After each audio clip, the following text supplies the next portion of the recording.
Hello friends, today we will discuss the file organization in the database system. The basic idea about the file organization is how we can organize a file and what are the various ways to organize our database file in the secondary storage like your disk and your tapes, right? So in this topic we will discuss about the file organization and what the problem we face whenever we go for the organizing these types of files. uh, what the problem, basic problem is arises, like collision problem is there. We will discuss about the indexing scheme, and we will discuss about more about the heap tree and b plus tree and all, right? First of all, the basic definition of the file organization is: the file organization is the way of arranging the records in a file. ठीक है, obviously जितने भी आपके जो records हैं उनको arrange करते हैं हम फाइल के अंदर when a file is stored in the secondary storage, जब हमारी फाइल सेकेंडरी स्टोरेज में होती है। The different ways of arranging the records enables the different operation. जैसे ही आपको फाइल का ऑर्गेनाइजेशन का जो तरीका चेंज करते हैं, जैसे फाइल को आप डिफरेंट डिफरेंट तरीके से स्टोर करा सकते हैं। जैसे मैं अगर हीप की बात करूं या मैं ग्राफ की बात करूं या ट्री की बात करूं, तो we know that these all are the use for means structuring the data और कीपिंग द डेटा। ये use for keeping the data in different different method. जैसा हम स्ट्रक्चर यूज़ करते हैं वैसा ही हमें अपने जो है प्लान या अपने जो ऑपरेशन है वो चेंज करने पड़ते हैं। ठीक है, क्योंकि डिफरेंट डेटा स्ट्रक्चर हम पढ़ते हैं तो उसमें पहले वाले में क्या प्रॉब्लम प्रॉब्लम आई जिससे हम नया पढ़ रहे हैं, और इसमें क्या प्रॉब्लम आई ताकि हम नेक्स्ट पढ़ेंगे। ठीक है, so D B M S support several file organization technique, कई सारी चीज़ें हैं हम पढ़ेंगे इसके अंदर। तो the organization of the records in a file is influenced by number of factors that must be taken into the consideration while choosing a particular technique। हमें कौन सी टेक्निक यूज़ करनी है, कौन सी नहीं करनी है, which is best for us for file organization and not. तो ये जो है हम क्या करते हैं, ये हमारे जो टाइप ऑफ डेटाबेस है या उसका जो लेंथ ऑफ द डेटाबेस है उसके ऊपर बहुत ज़्यादा डिपेंड करता है कि हमें किस टाइप की जो डेटा जो हमारा जो फाइल ऑर्गेनाइजेशन की जो स्कीम्स है वो कौन सी हमें फॉलो करनी है। ठीक है, सो कुछ फैक्टर्स हैं जिससे हम फाइल ऑर्गेनाइजेशन का जो यूज़ करते हैं तो क्या क्या हमें बेनिफिट्स होते हैं। एक तो फास्ट रिट्रीवल होता है, क्योंकि आपको पता है कि कौन सा डेटा हमारा कहाँ पे रखा हुआ है और उसको रिट्रीव करने की जो स्कीम है, जो पॉलिसी है, वो हम यहाँ पे इम्प्लीमेंट करेंगे। लाइक इंडेक्सिंग है, लाइक की वैल्यू पेयर्स हैं, बहुत सारी स्कीम्स हैं। तो डेटा को डेटा रख तो दिया है आपने, लेकिन सिर्फ रखने से काम नहीं होता है, उसका अगर रिट्रीवल फास्ट नहीं है तो ऐसा डेटा को रखने से कोई फ़ायदा नहीं है। ठीक है, तो fast retrieval is the very first priority of means file organization. Updation कर सकते हैं, ट्रांसफ़र ऑफ द रिकॉर्ड, एक जगह से दूसरे रिकॉर्ड को आप कॉपी करना, पेस्ट करना, है ना, डेटा को अपडेट करना। Efficient use of the disc space. अब डेटा आपका डिलीट भी होता है, डेटा आपका इंसर्ट भी होता है। तो अगर अगर डेटा का ऑटोमेटिक मेमोरी मैनेजमेंट का कॉन्सेप्ट यूज़ नहीं हो रहा है तो क्या होगा, आपका मेमोरी का वेस्टेज हो जाएगा। ठीक है, तो इस वेस्टेज को भी फाइल ऑर्गेनाइजेशन बताता है कि जैसा टाइप आप यूज़ करेंगे, जैसे भी आप देखेंगे कि फिक्स लेंथ के साइज़ का डेटा होता है तो क्या होता है, वेरिएबल लेंथ साइज़ का डेटा होता है तो उसमें क्या होता है। ठीक है, तो ये सब कॉन्सेप्ट हम क्यों पढ़ रहे हैं, क्योंकि हम मेमोरी को भी हम एफिशिएंट यूज़ करना चाहते हैं। ठीक है, थर्ड पॉइंट है कि security from unauthorized access. Obviously file को हम ऑर्गेनाइज तो कर रहे हैं, डेटा को हम रख रहे हैं फाइल के अंदर, लेकिन हमारा जो मेन ऑब्जेक्टिव है सबसे पहला तो ये है कि डेटा सबको रिट्रीव हो सके। लेकिन सबका मतलब ये है कि जो ऑथेंटिक यूज़र हैं, ऑथराइज यूज़र हैं, ठीक है, तो सिक्योरिटी जो डेटा की है that is very important. Data की security is a very important concern of the database designer और डेटाबेस एडमिनिस्ट्रेटर। ठीक है, स्केलेबिलिटी की बात करेंगे हम। स्केलेबिलिटी में क्या होता है कि डेटा जो है आपका वो जब चाहें आपको अवेलेबल हो जाएगा, और जैसे ही आप, ऐसा नहीं होगा कि आप किसी पर्टिकुलर टाइम पे ही आप डेटाबेस को एक्सेस कर सकते हैं। You can access database any time. ठीक है, रिडक्शन इन कॉस्ट। चूँकि हमें यहाँ पर डेटाबेस को रखने के लिए कोई बहुत बड़े अमाउंट का कोई हमें नहीं चाहिए होता है कि बहुत बड़ा हमें डिस्क स्पेस चाहिए या हार्डवेयर चाहिए, हार्ड डिस्क चाहिए, है ना, सर्वर चाहिए, ऐसा नहीं करना है। बस हमें क्या करना है कि एक छोटे से ही मतलब मेमोरी में ही हम अपने फाइल को ऑर्गेनाइज कर सकते हैं, ठीक है। And it we can protect our failures from failure.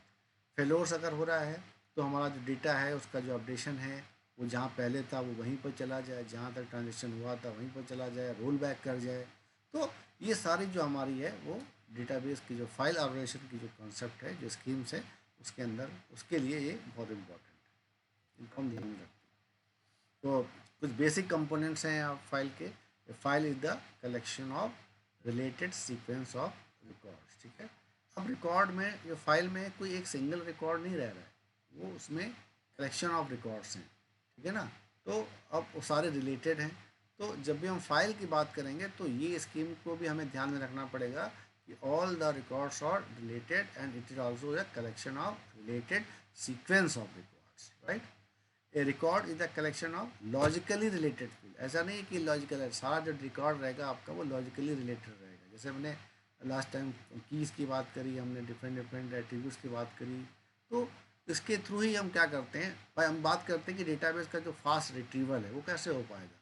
अगर आपने स्टूडेंट आईडी प्राइमरी की नहीं बनाई है तो डेटाबेस आपका ढूंढता रहेगा कि भाई इस नाम के तो कई स्टूडेंट हैं, इस आईडी के तो कई स्टूडेंट हैं, तो कैसे रिट्रीवल फास्ट हो सकता है, नहीं हो सकता। तो इसलिए हमें पॉलिसी बनानी पड़ती है, लॉजिकली एक रिलेशन बनाना पड़ता है, जिससे हमारा जो डेटाबेस का जो ऑर्गेनाइजेशन है बेहतर हो सके और हमारा जो फास्ट रिट्रीवल हो सके। And each data item is form of one और मोर बाइट्स। ऑब्वियसली चूँकि हमें यहाँ पर टाइप डिफाइन करना पड़ता है किस टाइप का डेटा है, तो वो मेमोरी में चूँकि स्टोर भी होना है तो बाइट्स तो ऑक्यूपाई करेंगे, मेमोरी ऑक्यूपाई करेंगे। Record usually describe entities and their attributes. Generally क्या करते हैं रिकॉर्ड में, तो उसमें एंटिटीज होती हैं या उनके एट्रीब्यूट्स होते हैं। तो file organization determines the set of access method for storing and retrieving the record. जो मेन ऑब्जेक्टिव जो ऑर्गेनाइजेशन का है वो क्या है, डेटा स्टोर किया जा सके एफिशिएंटली और एफिशिएंटली उसका रिकॉर्ड को रिट्रीव किया जा सके, ठीक है। Therefore file organization synonyms with access method, ठीक है। इसका सिनोनिम्स क्या है, विद एक्सेस मेथड, मतलब डेटा को कैसे एक्सेस किया जा सके, फास्ट रिट्रीवल कैसे किया जा सके, इसके ऊपर हमारा मेन फोकस होता है। अब records of and record types. अब रिकॉर्ड की आप बात कर रहे हैं, रिकॉर्ड का मतलब टपल्स की बात कर रहे हैं आप। अब रिकॉर्ड कितने टाइप के हो सकते हैं इस पर भी हमें जानना चाहिए। तो data is generally stored in the form of record. As we all know कि डेटा जो होता है वो किस फॉर्म में आपका स्टोर होता है, रिकॉर्ड्स के फॉर्म में, ठीक है। It's a records. रिकॉर्ड्स और कलेक्शन ऑफ फील्ड्स। अब रिकॉर्ड्स क्या होते हैं, कलेक्शन ऑफ फील्ड्स होते हैं। फील्ड्स क्या है आपके पास, लाइक स्टूडेंट है तो स्टूडेंट का नेम, स्टूडेंट का एड्रेस, स्टूडेंट का एज, ये सब क्या हो गई, फील्ड्स, ठीक है। तो records is the collection of fields और data item. And data items और फॉर्म ऑफ वन और मोर। अब डेटा आइटम क्या है आपके पास, आपका डेटा टाइप, जैसे नेम है तो उसमें इंटीजर आपका डेटा आइटम्स हो गया।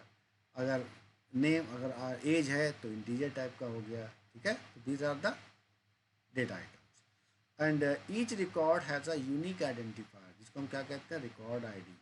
कोई भी रिकॉर्ड है उसका कोई एक यूनिक आइडेंटिफायर होता है, जिससे उसी उसी से ही हम क्या कर सकते हैं, जो रिकॉर्ड है हमारा वो सर्च किया जाता है और हमें with in a fraction of second हमें अपना रिकॉर्ड का रिट्रीवल मिल जाता है, ठीक है। तो अब बात करते हैं कि टाइप ऑफ रिकॉर्ड्स की। तो पहला जो आपका होता है वो फिक्स लेंथ रिकॉर्ड होता है और दूसरा आपका है वेरिएबल लेंथ रिकॉर्ड। तो first of all we discuss about the fix length record. Fix length record को समझने के लिए बहुत आसान है कि आप जो भी टाइप डिफाइन करते हैं, जैसे मैंने कैरेक्टर ले लिया, आपने इंटीजर ले लिया, तो किसी भी टाइप को डिफाइन करने के लिए उसका जो रिकॉर्ड को जो रखने का जो साइज है, उसकी जो length of size, length of keeping the record है, वो फिक्स है। चाहे नेम में इंटीजर रखोगे उसके लिए फिक्स है, और कैरेक्टर रखोगे उसके लिए फिक्स है, मतलब everything is fix for keeping the record, ठीक है। Every record in the file has exactly the same size, सबका साइज बराबर in byte, 2 byte 2 byte 2 byte 2 byte, उसी में अपना रिकॉर्ड रखो, ठीक है। द रिकॉर्ड स्लॉट और uniform and are arrange in the continuous manner. और क्या होता है, सबसे पहली बात तो क्या होती है कि स्लॉट डिवाइड होते हैं, वो यूनिफॉर्म होते हैं, एक जैसे होते हैं, और वो कॉन्टिन्यूसली अरेंज्ड होते हैं, यानी वन के बाद one by one by one by one, इस तरीके से वो अरेंज होते हैं। So the record is identified by both record ID and slot number. दो तरीके से रिकॉर्ड को आइडेंटिफाई कर सकते हैं, एक तो रिकॉर्ड आईडी अगर आपके पास है तो उसके थ्रू आप रिकॉर्ड को आपको पता चल सकता है, और या तो स्लॉट नंबर पता हो कि किस स्लॉट पे आपका रिकॉर्ड रखा हो, इसके थ्रू भी आप जो है अपने रिकॉर्ड को देख सकते हैं या रिट्रीव कर सकते हैं, राइट। तो एक यहाँ पर एग्जांपल दिया हुआ है, जो स्टूडेंट है हमारे पास, ये रिकॉर्ड है, इसके अंदर नेम, ये आपने कैरेक्टर टाइप लिया हुआ है, इसके अंदर जिसके टाइप डेटा आइटम डिफाइन है, टाइप डिफाइन है 20। और 20 डिफाइन करने का मतलब ये नहीं है कि ये जो 20 साइज है और नीचे वाले का जो 5 साइज है, नो, वो साइज फिक्स है सबके लिए। आप उसके अंदर नाम है, नेम आप रखो, लेकिन उसका कितने में आप रख सकते हो, नेम स्टोर कर सकते हो, उसका साइज फिक्स है। अब चाहे करेक्टर में आप 20 टाइप ले लो, ये तो टाइप जो आपने दिया हुआ है उसका जो साइज दिया हुआ है इसलिए दिया हुआ है कि आप इतने करेक्टर तक उसका नाम रख सकते हो, लेकिन वो रिकॉर्ड किस में रखा जाएगा उसका साइज फिक्स है, that is called the fix length record, right. So advantage of the fixed length record is insertion and deletion of the required in a file are simple, क्योंकि सारी क्या है सिक्वेंशियल मैनर में है, one by one है, ठीक है, कहीं और जाना नहीं है, एक के बाद दूसरा रिकॉर्ड मिल जाएगा आपको। तो इंसर्शन और डिलीशन क्या हो जाता है आपके रिकॉर्ड का, वो आसान हो जाता है, ठीक है। तो insertion deletion of the record in the file are simple to implement since the space made available by deleted record is same. अब क्या है, कोई रिकॉर्ड डिलीट हुआ तो हमें पता है कि भाई इतने ही बाइट का जो रिकॉर्ड है वो डिलीट किया गया होगा, इतने ही बाइट की जो है फ्री हुई होगी, और हमें जो रिकॉर्ड रखना है वो इसी बाइट के हिसाब से रखना है, ठीक है, क्योंकि रिकॉर्ड का जो साइज है वो क्या है फिक्स है, ठीक है। लेकिन उस पर कुछ प्रॉब्लम भी है, प्रॉब्लम क्या है, डिसएडवांटेज क्या है, हम डिस्कस करेंगे। तो by deleted the space made available by deleted record is same as needed to insert a new record. जो जितना आप रिकॉर्ड इंसर्ट करना चाहते हैं, जितना रिकॉर्ड डिलीट हुआ है, जिसके जो साइज फ्री हुआ है, वो नए रिकॉर्ड के लिए वो भी फिक्स हो जाता है, ठीक है। अब इसमें क्या है, मेमोरी का वेस्टेज कैसे, मान लिया आपने साइज आपका जो फिक्स हो जाए वो 20 बाइट्स का फिक्स हो गया। अब सपोज करो सभी के लिए 20, सभी रिकॉर्ड जो है 20 साइज यूज़ नहीं कर रहे हैं, कोई 10 बाइट यूज़ कर रहा है, तो उससे कम यूज़ कर रहा है, ज़्यादा तो आप कर नहीं सकते, वो तो फिक्स है, कम में तो कम से कम हो सकता है, ठीक है। तो क्या होगा कि ये मेमोरी का वेस्टेज हो जाएगा। This is the problem we face in the fix length record file organization, right. Now तो इसी प्रॉब्लम को दूर करने के लिए हमारा क्या होता है, वेरिएबल लेंथ रिकॉर्ड आता है। Every record in the file need not be same, एक समान नहीं होते बाइट्स में, therefore the record in the file have the different size, different different size के रिकॉर्ड आप रख सकते हो, मतलब किसी का साइज डिफरेंट है, उसका साइज डिफरेंट है, उसका साइज डिफरेंट है, जो जो आप एट्रीब्यूट रखना चाहते हो तो उसका साइज डिफरेंट है, ये कोई फिक्स नहीं है, यूनिफॉर्म नहीं है, ठीक है। So when a new record is inserted, an empty slot of exact length is required. जैसे जैसे आप जैसे जैसे टाइप देते हो, जैसे डेटा आइटम देते हो, उसी हिसाब से उसका जो है उसका स्लॉट वो डिसाइड किया जाता है कि इतने बाइट्स का जो स्लॉट जो है वो वो फिक्स किया जाएगा। If the slot is smaller it can be used, ठीक है। नाउ एडवांटेज क्या है इसका, कि इट रिड्यूस मैनुअल मिस्टेक, क्योंकि इसमें क्या है कि इसमें जो साइज है वो ऑटोमेटिकली एडजस्ट हो जाता है, ठीक है, कि जितने बाइट जितना आपने डेटा टाइप जो दिया हुआ है उसके हिसाब से वो साइज आपका फिक्स हो जाता है। ये ऐसा परमानेंट फिक्स तो है नहीं, जैसा टाइप देंगे उस हिसाब से मेमोरी क्या हो जाएगा, वो रिजर्व होगी। तो इसमें कोई मैनुअल मिस्टेक होने के चांस नहीं होते कि आपको टाइप का साइज ये देना है तो हिसाब से होना है, वो ऑटोमेटिकली इसके अंदर क्या है साइज मेमोरी जो एलोकेट की जाएगी वो फिक्स हो जाएगी। It saves lots of memory space obviously, जब आपका जो जो जो स्पेस है वो फिक्स नहीं है, जिसको जिस डेटा को रखने के लिए जितनी ज़रूरत है उतना ही स्पेस दिया जा रहा है, तो बाकी का जो स्पेस है वो बच जाता है, तो ये मेमोरी का वेस्टेज है वो कम हो जाता है, ठीक है। तो it is flexible approach since future enhancement are very easy to implement. अब इसमें क्या हो सकता है कि चूँकि आपके पास मेमोरी साइज है, और इसमें आप जो अगर फ्यूचर में कोई आप साइज बढ़ाना चाहते हो या घटाना चाहते हो, ठीक है, तो you can do it in a very easiest manner. Now disadvantage क्या है इसका, it increase the overhead of the division, क्योंकि अब ये काम किसका है, अब ये जो है अगर वेरिएबल लेंथ रिकॉर्ड का जो काम है ये इम्प्लीमेंट होना है, तो ये एक डीबी का जो रोल है वो बढ़ जाता है। It increase the overhead of the database management system because database has to keep the record of size of all record. अब डेटाबेस को हर जितने भी आपके रिकॉर्ड रखे हुए हैं उसका साइज डेटाबेस को, मैनेजमेंट सिस्टम को पता होना चाहिए कि इसका साइज क्या है, इसका साइज क्या है, इसका साइज क्या है। तो ये उसके लिए अलग टेबल है, अलग कैटलॉग बनती है। तो कहीं ना कहीं एक डीबीएमएस का जो पार्ट है, जो एक उसका जो ओवरहेड है, वो कहीं ना कहीं वो बढ़ जाता है। और ऑब्वियसली इसको एक्सेस करने वाले कौन होते हैं, डिज़ाइन करने वाले कौन होते हैं, that is a programmer, that is database administrator. तो ये एक उनके लिए एक ओवरहेड उनके आगे बढ़ जाता है। नाउ जो सबसे इम्पोर्टेंट चीज़ है वो आती है आपकी फाइल ऑर्गेनाइजेशन टेक्निक्स। वो कौन कौन सी टेक्निक्स हैं जिसके अंदर हम काम कर सकते हैं। एक आपका सीक्वेंशियल फाइल ऑर्गेनाइजेशन होता है, दूसरा इंडेक्स सीक्वेंशियल एक्सेस मेथड है जिसको हम IES भी बोलते हैं in short. Heap file organization होता है हमारा, ठीक है। These are the file organization technique. Hashing एक होता है, एक टेक्निक है जिसको हम डायरेक्ट फाइल एक्सेसिंग और ऑर्गेनाइजेशन भी बोलते हैं। B+T फाइल ऑर्गेनाइजेशन बनता है, ट्री की फॉर्म में हम फाइल को ऑर्गेनाइज कर सकते हैं। क्लस्टर्ड फाइल ऑर्गेनाइज कर सकते हैं, यानी क्लस्टर्ड वे में फाइल को हम क्या कर सकते हैं, ऑर्गेनाइज कर सकते हैं। तो these are the six type of category. There are six categories for file organization techniques. We will discuss one by one, right? सबसे पहले हम बात करते हैं सीक्वेंशियल फाइल ऑर्गेनाइजेशन की। सीक्वेंशियल जैसे नाम से ही पता चल रहा है कि every required in the sequence, यानी कि वन के बाद सेकंड, सेकंड के बाद थर्ड, थर्ड के बाद फोर्थ। तो ये जो ऑर्गेनाइजेशन आपका है वो ये सीक्वेंशियल फाइल ऑर्गेनाइजेशन का है, ठीक है। तो in sequential file organization records are stored in the sequential order according to the search key, ठीक है।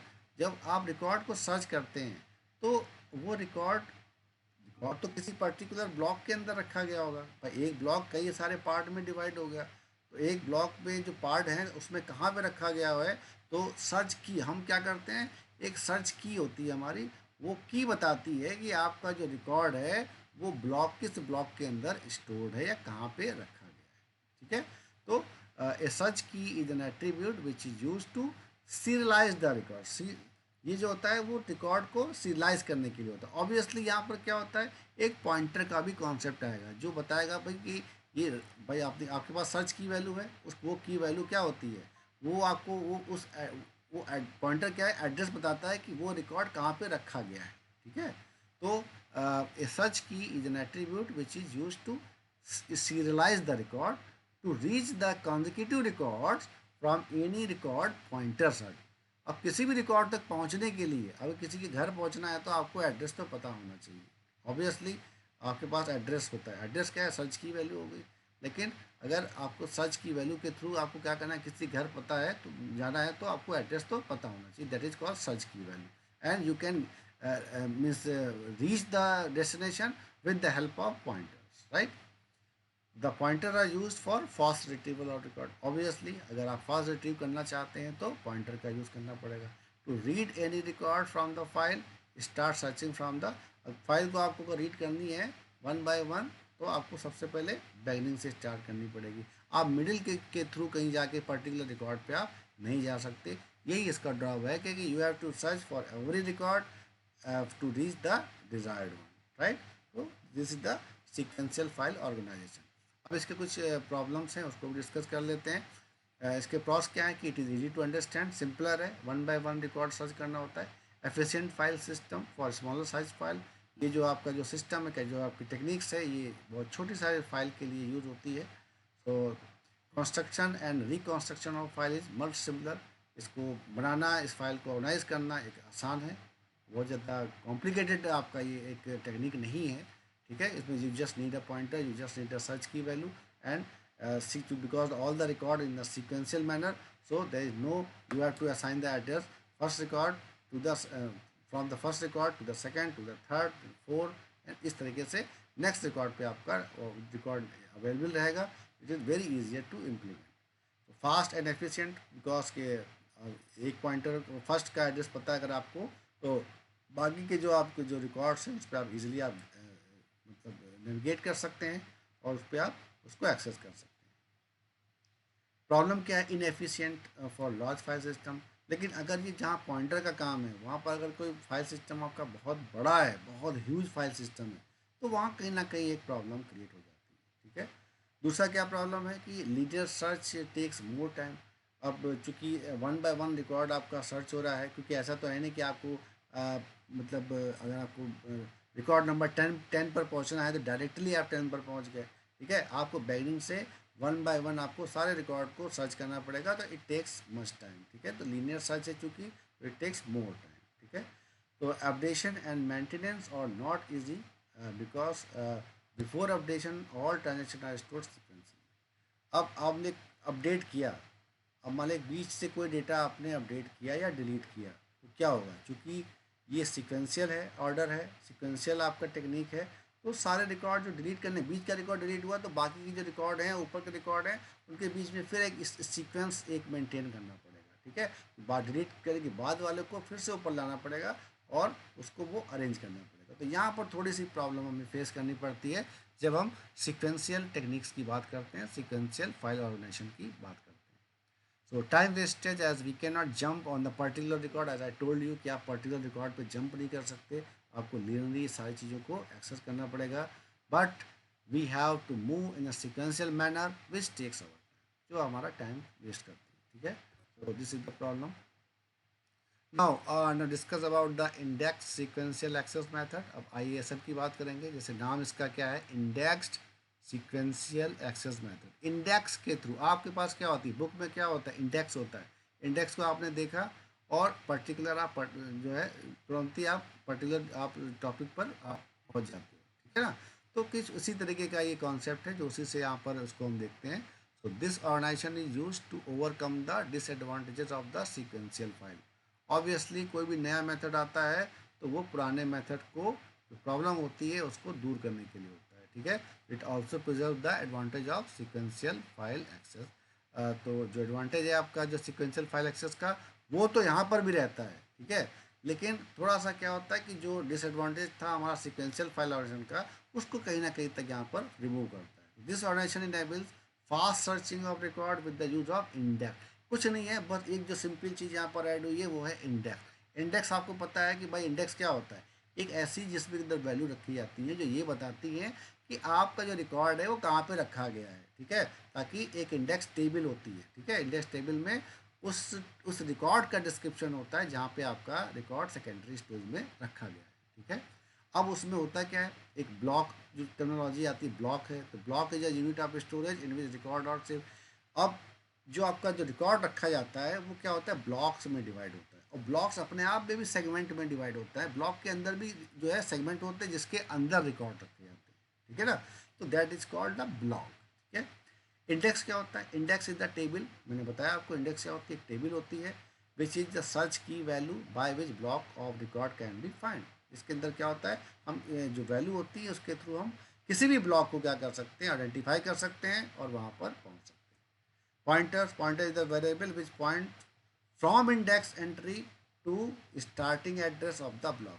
सबसे पहले क्या होता है, जो पॉइंटर होता है वो पहले ब्लॉक को पॉइंट करता है। ठीक है, उसके बाद क्योंकि सीक्वेंशियल यहाँ भी आपको क्या करना है, प्रिजर्व करना है, तो पॉइंटर के थ्रू आप क्या करते हो, वन बाय वन सारे रिकॉर्ड को ट्रेवर्स करते चले जाते हैं। ठीक है, तो the basic difference between the IASAM that is index sequential access method and the sequential file method is only difference that कि यहाँ पर हम क्या करते हैं, केवल इंडेक्स को हम इंक्लूड करते हैं। ठीक है, दिस इज ओनली डिफरेंस।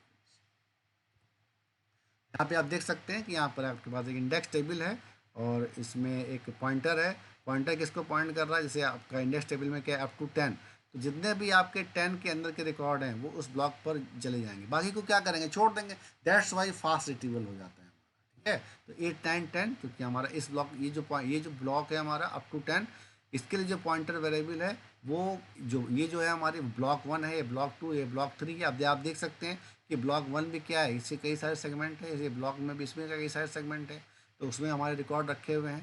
तो अप टू 10 हमको सर्च करना है तो हम किस में जाएंगे, ऑब्वियसली हम ब्लॉक सेकेंड और थर्ड में नहीं जाएंगे, क्योंकि वहाँ पर जो इंडेक्स वैल्यू है वो अप टू 10, हमें अप टू 10 ही सर्च करनी है। ठीक है, ये जो पॉइंटर वेरिएबल है आपका वो फर्स्ट ब्लॉक पे जाएगा, क्योंकि वहाँ पर जो वैल्यू रखी गई है एम्प्लॉय आईडी की वो 8 9 10 हमें वहाँ से मिल जाएंगी। ठीक है, तो this is the benefit of using the index sequential file organization. ठीक है, कुछ इसके प्रॉब्लम क्या है कि कुछ बेनिफिट्स क्या हैं कि in this method each record has address, क्योंकि एड्रेस होता है तो हम आसानी से रिकॉर्ड को सर्च कर सकते हैं। ठीक है, this method support range retrieval range के हिसाब से हम क्या कर सकते हैं, अपने डेटा को रिट्रीव कर सकते हैं। जैसे आपने देखा कि अप टू 10 था, तो हमें ब्लॉक सेकेंड और थर्ड में जाने की जरूरत नहीं पड़ी, हमें ब्लॉक फर्स्ट में ही मिल गया, तो हमें फास्ट रिट्रीवल, हमें पूरा डेटा बेस सर्च करने की जरूरत नहीं पड़ती है। ठीक है, since the index is based on the primary key value, we can retrieve the data for given range. हम रेंज के हिसाब से डेटा को सर्च कर सकते हैं। ठीक है, कुछ प्रॉब्लम भी हैं। This method require extra space, क्योंकि आपको इंडेक्स टेबल की रिक्वायरमेंट है, पॉइंटर की रिक्वायरमेंट है, तो you need extra space in the disk to store the index value. Obviously index value को स्टोर करने के लिए आपको, अगर लार्ज डेटाबेस है तो इंडेक्स टेबल भी आपकी बहुत बड़ी होगी, वो भी मेमोरी को ऑक्यूपाई करेगी, तो थोड़ा सा कहीं ना कहीं आपको एक्स्ट्रा स्पेस की ज़रूरत पड़ती है। When a new record are inserted, then these file have to be recon again। जो प्रॉब्लम हमारी सीक्वेंशियल एक्सेस में थी, ठीक है ना, वो प्रॉब्लम तो यहाँ भी रहेंगी, क्योंकि ये हमारी जो सीक्वेंशियल एक्सेस है उसकी जो रूल्स हैं उसको यहाँ पर प्रिजर्व करता है, तो वहाँ की जो प्रॉब्लम है वह रहेगी। लेकिन एक प्लस पॉइंट ये है कि यहाँ पर इंडेक्स हमारा इंक्लूड हो जाता है। So when the record is deleted, then the space used is needed to release the, otherwise the performance of the database will slow down। ठीक है, so when the record is deleted, then the space used by it needs to be released। अब जो record delete किया गया है, तो अब उसके लिए प्रॉब्लम ये है कि अब डिलीटेड रिकॉर्ड डिलीट किया गया है, लेकिन स्पेस तो है ना, स्पेस को भी आपको फ्री करना है, फ्री करना चाहिए, सो दैट कि आप उसको रीयूज़ कर सकें। ठीक है ना, तो this is the problem we face in the ISM, that is index sequential access method. Now एक दूसरा टाइप का एक ऑर्गेनाइजेशन, इसको हम कहते हैं heap file organization. Heap is nothing, it's a type of tree. Heap tree होता है ना, तो उसमें क्या होता है कि आपका रूट नोड होता है, उसके बाद लीफ नोड होते हैं, फिर लेफ्ट से राइट लीफ नोड चलते हैं आपके।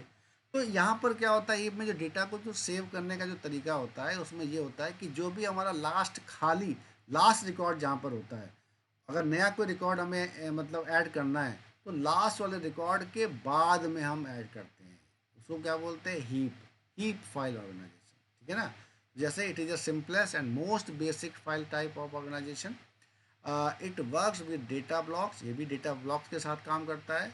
इन heap file organization the record are inserted at the file ends, यानी कि फाइल के सबसे लास्ट में, ऐसा नहीं कि बीच में आप कहीं एंड कर दो या कहीं मतलब शुरू में कर दो, जहाँ लास्ट रिकॉर्ड होगा उसके बाद ही आप रिकॉर्ड को ऐड कर सकते हैं। When the record are inserted, it does not require the sorting and ordering of record। कोई sorting की जरूरत नहीं है जब भी आप रिकॉर्ड को इंसर्ट कर रहे हैं। ठीक है ना, तो when the data block is full, अगर डेटा ब्लॉक फुल हो चुका है, the new record is stored in some other। अगर फुल है तो डेटा किसी दूसरे ब्लॉक में जाएगा, अगर फुल नहीं है तो फिर उसमें खाली वाली जगह दिखेगा, अगर वो खाली जगह नहीं मिली तो वो दूसरे ब्लॉक को दिखेगा। ठीक है, so this new data block need not be very next data block, but it can be select any data block in memory. किसी भी डेटा ब्लॉक को भी सिलेक्ट कर सकता है, अगर उसको कॉन्टिन्यूस डेटा ब्लॉक में नहीं मिला तो किसी भी डेटा ब्लॉक में जाके अपने डेटा को स्टोर कर देगा। ठीक है, इसको समझने के लिए थोड़ा सा एग्जाम्पल यहाँ पर आप देखिएगा। तो सबसे पहले क्या है, यहाँ पर एक रिकॉर्ड है हमारे पास R1 R3 R6 R4 5। ठीक है, तो ये रिकॉर्ड, ये डेटा ब्लॉक्स हैं कुछ मेमोरी के। तो R1 आपका जो है यहाँ पर है, और R2 यहाँ पर है, और ये डेटा ब्लॉक्स हैं आपके, data blocks 1, data blocks 2, data blocks 3। ठीक है, तो these are the some data blocks, and you can see here all the data blocks are means full, right. तो अब क्या होगा यहाँ पे कि न्यू रिकॉर्ड आपका है, R2 को आपको क्या करना है, न्यू रिकॉर्ड ये आया है, ये आपको इंसर्ट करना है, तो ये कहाँ पर जाएगा आपका, अब R1 यहाँ पर है आपका, R2 R3 है, और ये 273 पर है। R2 आपका क्या होगा, new record is to be inserted, इसके या जो 538 है, ये आप इसके बाद आपका ये जो नया रिकॉर्ड है ये इसके बाद, जैसे यहाँ पर है फर्स्ट सेकंड थर्ड ब्लॉक, फिर सेकंड वाले ब्लॉक, तो जहाँ भी इसको जो लास्ट स्पेस जो मिला दैट इज़ 538, इसके बाद ही जो है ये रिकॉर्ड इंसर्ट होगा। Now, PROS or heap file organization, it is very good method for file organization, but bulk insertion करना है तो उसके लिए suitable technique है। If there is a large number of data which need to be load into the database at the time, then this method best suited। अगर बहुत large database है, और if there is large number of data which need to load into the database, ठीक है, then this method is best suited। So, in case of a small database, fetching and retrieval of record is faster than the sequential record, because tree है, tree में क्या होता है, एक left side है एक राइट साइड है, ठीक है। तो अब अगर आपको डेटा लेफ्ट साइड में मिल सकता है तो आपका जो सर्चिंग है राइट साइड में होगी नहीं। एक वन साइडेड सर्चिंग से क्या हो जाएगा, आपका रिट्रीवल मिल जाएगा, डेटाबेस आपको जो है रिजल्ट आपको मिल जाएगा, क्योंकि जो आपका जो डेटा जो बेस सर्च करने वाली जो स्कीम्स है वो राइट साइड में नहीं करेगी अगर आपका रिकॉर्ड लेफ्ट साइड में है। तो इससे क्या होता है, आपका जो सर्चिंग है वो फास्ट हो जाती है कहीं ना कहीं, ठीक है, क्योंकि एक पार्ट ही आपका जो है सर्चिंग से बच जा रहा है। That's why the means tree type जो पॉलिसी होती है आपकी, जो फाइल ऑर्गेनाइजेशन होता है, जैसे हम हीप की बात कर रहे हैं, तो this is the very best suited techniques for accessing the and organising the files, right.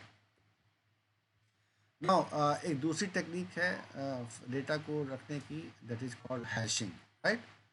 Hashing क्या होती है कि हैशिंग एक टेक्निक होती है bye which key field is converted into the address.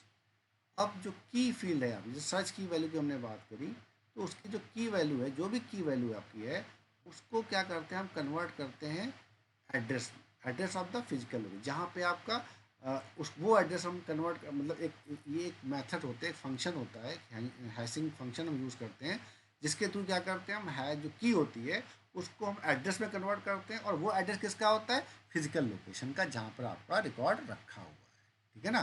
तो इसकी डेफिनेशन से क्लियर है, hashing is the technique by which key field is converted into the address of the physical location of the records by using any function, ठीक है, by using any function known as the hash function. Hash function का use करते हैं, जैसे diagram के through आप समझ सकते हो, या आपकी की फील्ड है, कोई भी की फील्ड हो सकती है 1 2 3 4 5 6।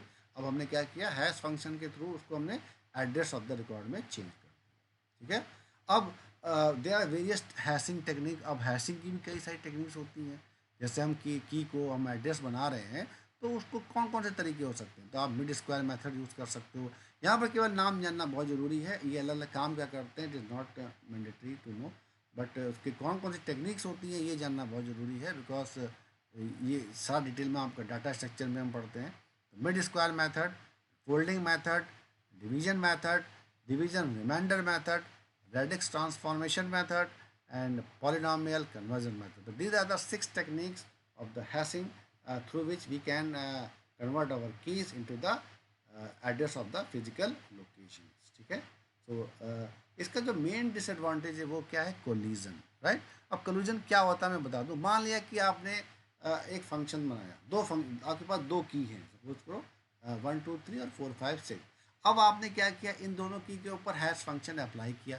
अब दोनों हैश फंक्शन जो अप्लाई करने के बाद जो रिजल्ट आया, जिसको आप एड्रेस बोल रहे हो, अब वो दोनों एड्रेस सेम एड्रेस को टेंड कर रहे हैं।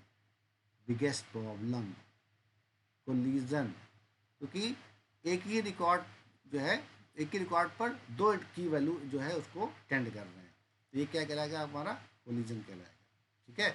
या ऐसे भी कह सकते हैं कि जो आपकी की जनरेट हुई है, तो वो जो है आपका मतलब कोलाइड कर गई है, ठीक है, कि मतलब कॉमन रिकॉर्ड के लिए दो की जनरेट हो गई है, तो इसको क्या कहलाता है, हमारा कोलिजन।